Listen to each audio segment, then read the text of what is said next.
colocar os últimos 3 indicados do Supremo Tribunal Federal.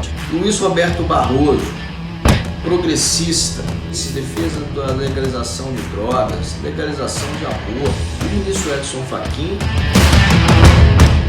o Alexandre de Moraes, eu não vou tecer comentários, mas sobre o Gilmar Mendes eu tenho uma gratidão.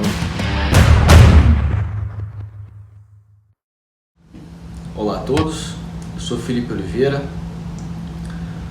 Vamos falar hoje sobre algumas pautas que tomaram os jornais, a mídia, as discussões políticas, principalmente envolvendo a indicação do desembargador Cássio Nunes ao Supremo Tribunal Federal. Bom, sobre essa questão, a gente pode verificar o seguinte: aparentemente o desembargador Cássio Nunes não tem o perfil conservador que a ala bolsonarista gostaria. Muitos falavam no nome do Ives Gandra Martins Filho, que sem dúvida é um notório jurista e um notório conservador. Pois bem, o que eu entendo sobre essa questão? Observando hoje a formação do STF, colocar uma figura conservadora, ideológica, dependente das suas convicções jurídicas, mas das suas convicções ideológicas, dentro do Supremo neste momento, talvez, primeiro que nós não sabemos nem se o Senado aprovaria na sabatina, que seria já uma grande derrota para o presidente. Segundo, a recepção de um conservador puro sangue, vamos assim dizer, poderia colocá-lo sempre escanteado do debate público, e toda decisão que ele tomasse seria uma decisão ideológica e não jurídica. E ele teria, por exemplo, a dificuldade de colocar ali qualquer tipo de pauta, qualquer tipo de viés mais conservador, e seria facilmente atacado por isso. Entretanto, não aqui fazendo juízo de valor sobre a decisão do presidente, se foi certa ou foi errada, foi a decisão. Ao colocar o desembargador Cássio Nunes, que é um ilustre desconhecido, ninguém sabia quem era Cássio Nunes, até o seu nome vir à tona para a indicação ao STF, ele ganhou aí uma simpatia de pessoas, no mínimo controversas, como Renan Calheiros e outros aí. Tudo é um jogo político, Vamos colocar os últimos 3 indicados do Supremo Tribunal Federal para a gente aí fazer um balanço.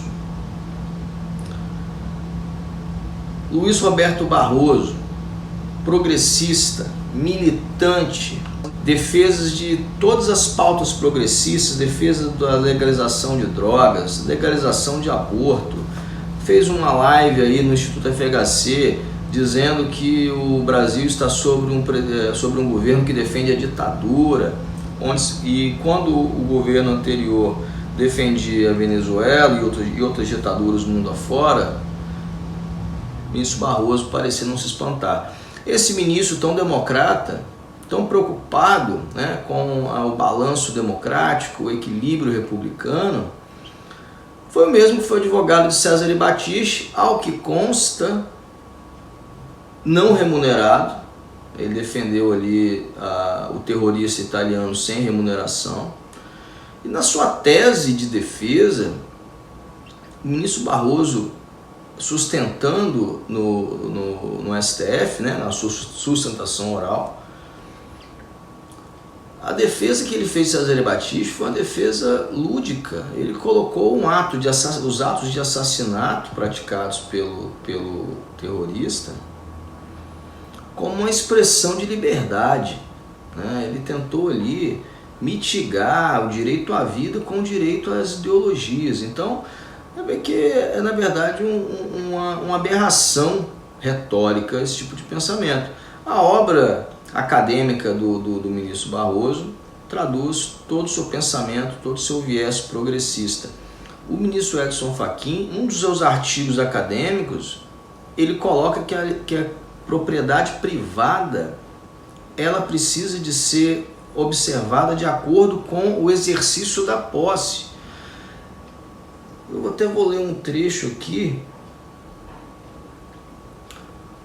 Ele coloca no início do artigo o seguinte, falando do objetivo do seu artigo. O objetivo é, abre aspas, o objetivo é, de um lado, explicitar o equívoco na avaliação da propriedade como conceito abstrato, com existência autônoma do modo através do qual se materializa, ou seja, a discussão acerca do direito de propriedade tem relevância como investigação acerca de como esse direito se concretiza, sobre como ele é efetivamente posto em prática pelo seu titular de uma determinada realidade social e econômica. Então, basicamente, ele está defendendo invasão de terras, até porque ele foi simpatizante do MST. Ele foi indicado pela CUT para compor a chamada Comissão da Verdade. E tem todo o seu histórico ligado a movimentos sociais de extrema esquerda. É história, que não existe nenhum tipo de acusação ou crítica da pessoa. Estou dizendo que ele é ideologicamente um defensor da dos mesmos valores do comunismo. Se ele se arrepender do que ele escreveu, pelo menos até hoje não vi nenhum tipo de retratação. O último, Alexandre de Moraes, a atuação dele no Supremo Tribunal Federal já é tão lamentável que não é necessário a gente observar o histórico dele, que é um histórico político partidário. Desde muito tempo, sempre foi militante político, sempre foi apoiador, principalmente do PSDB, então estava sempre envolvido no ambiente político, embora tenha obras acadêmicas publicadas. Inclusive, em relação às obras acadêmicas do ministro Alexandre de Moraes, é interessante porque nas decisões que ele teve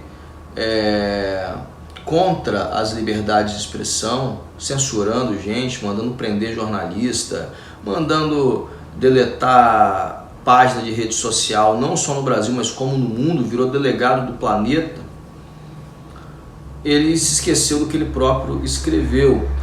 Quando a gente vê o ministro Alexandre de Moraes verbalizando as suas ideias, fica aí um gap entre o que ele escreve e o que ele fala, porque a obra acadêmica, sem dúvida, é uma obra excelente.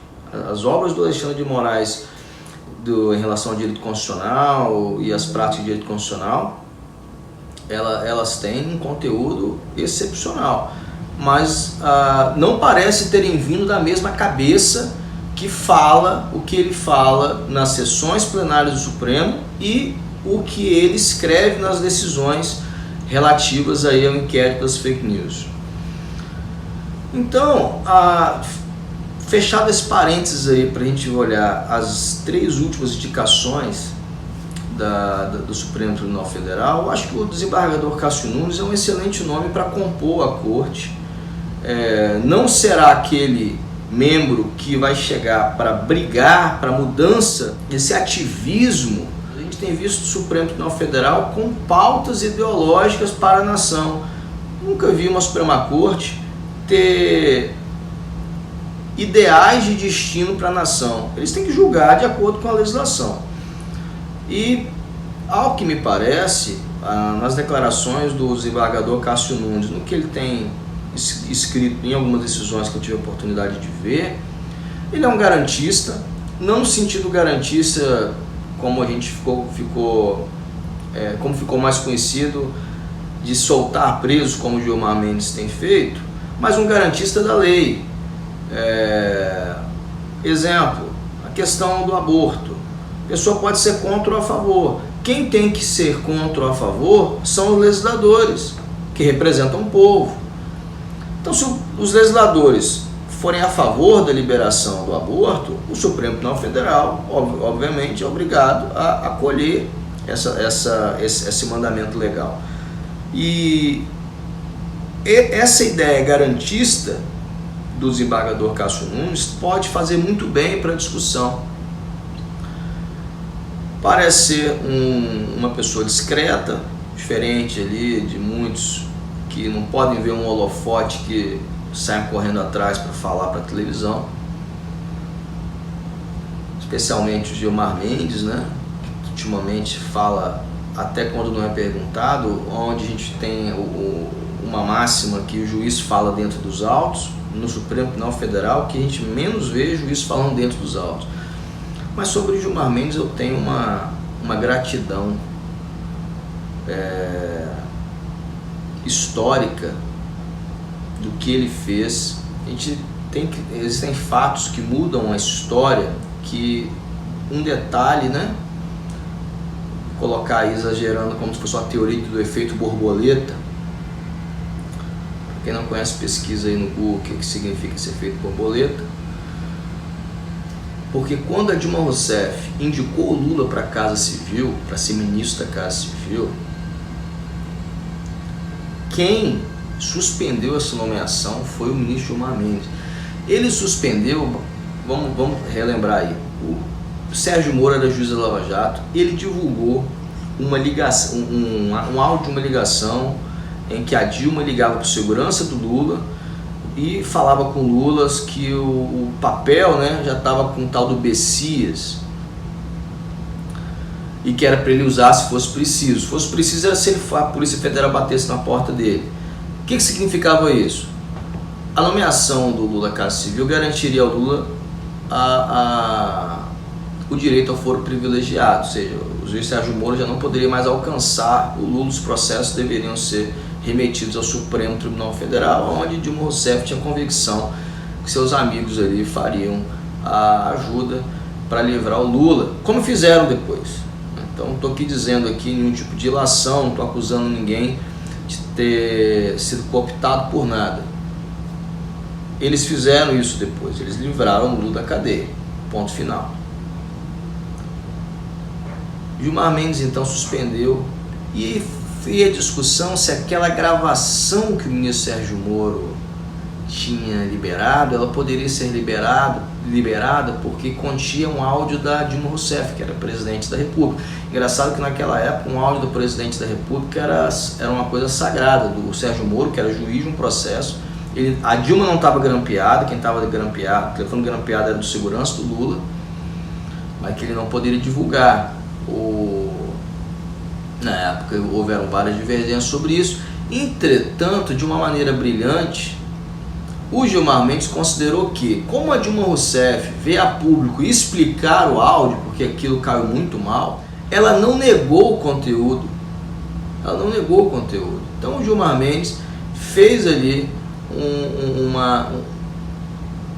um entendimento de que, embora o áudio, a discussão se o áudio ele valeria ou não como prova, a confirmação da Dilma Rousseff do conteúdo do áudio era suficiente para poder suspender a nomeação do Lula. Graças a isso, nós podemos vê-lo hoje como um condenado por corrupção, embora o Supremo Tribunal Federal tenha tentado de tudo para desfazer essa condenação. Hoje ele é um criminoso.